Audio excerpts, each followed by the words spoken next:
السلام عليكم ورحمة الله وبركاته لكل متابعيني وحبايبي، يا رب تكونوا بخير.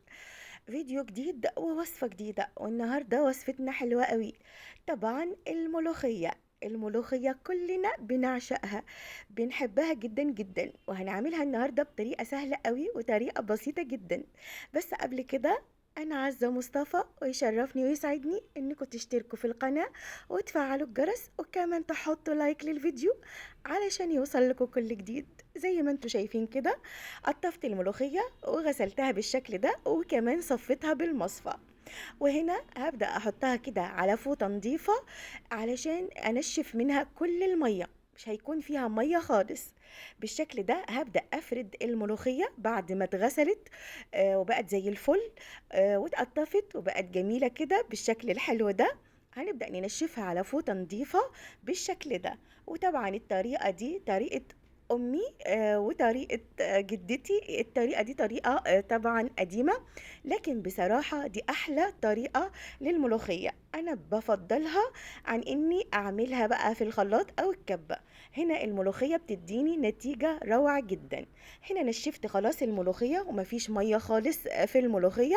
وهبدأ كده أعمل الملوخية بالمخرطة، ومش هخرطها أبدا بالكبة أو بالخلاط، علشان أنا بصراحة بفضل الطريقة دي للملوخية، بتدي نتيجة حلوة قوي.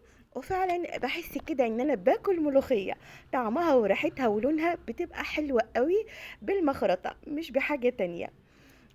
هنبدأ كده نخرط الملوخية. هي الطريقة دي صعبة شوية وقديمة شوية، لكن النتيجة فعلا رهيبة. هفضل بقى كده يعني ايه اخرط الملوخية لحد ما تبقى ناعمة خالص خالص، وهتدي نتيجة حلوة قوي. طبعا خرط الملوخية هو صعب شوية، لكن النتيجة بترضيني وبتكون طعم الملوخية حلوة قوي.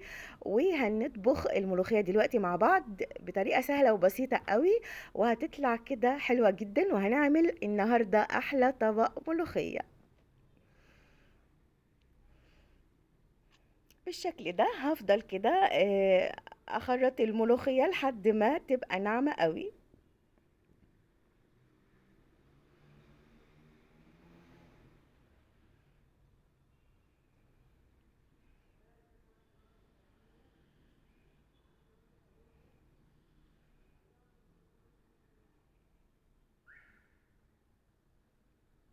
طبعا طبقنا النهاردة طبق حلو قوي، كلنا بنحب الملوخية وكلنا بنعشقها. والنهاردة انا هعملها معاكم بالطريقة السهلة دي، لكن في نفس الوقت النتيجة حلوة جدا. وهنا بقى خلاص خلصنا خرط الملوخية، وحطينا الشوربة على النار. هتغلي كده الشوربة، وهنسقط بقى فيها الملوخية بالشكل ده. هفضل بقى اقلب في الملوخية كده في الشوربة. هحط عليها بقى التوابل، واللي هي توم باودر وبصل باودر، ولو في مكعب مرقة يبقى كويس قوي، وطبعا معلقة ملح. كل دي معلقات صغيرة، يعني معلقة صغيرة بصل بودر، ومعلقة صغيرة توم بودر، ومعلقة صغيرة ملح، ولو حطيتي مكعب هيبقى حلو قوي. وبالشكل ده طبعا طبخ الملوخية سهل قوي، مفيش فيه اي حاجة صعبة. هتبدأي كده تقلبي الملوخية لحد كده ما تبقى بالشكل الحلو ده.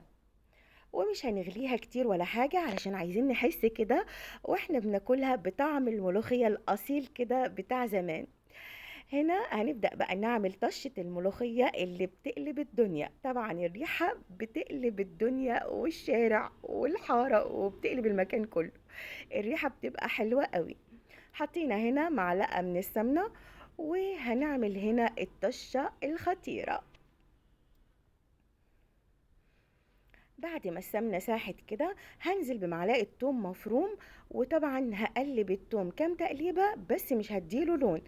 قبل ما ياخد كده اللون الاصفر، لا احنا هنحط بقى على طول معلقة الكزبرة.